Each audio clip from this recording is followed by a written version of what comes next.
Hello, this is Flat Renovation Update Day 57.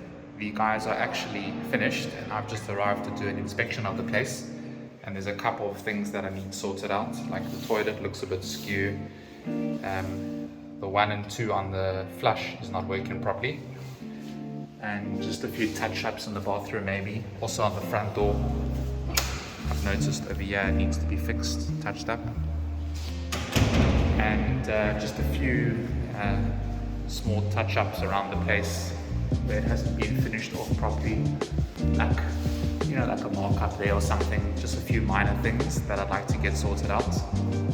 And also I've noticed this area above the door is not done at all, which is a big mistake.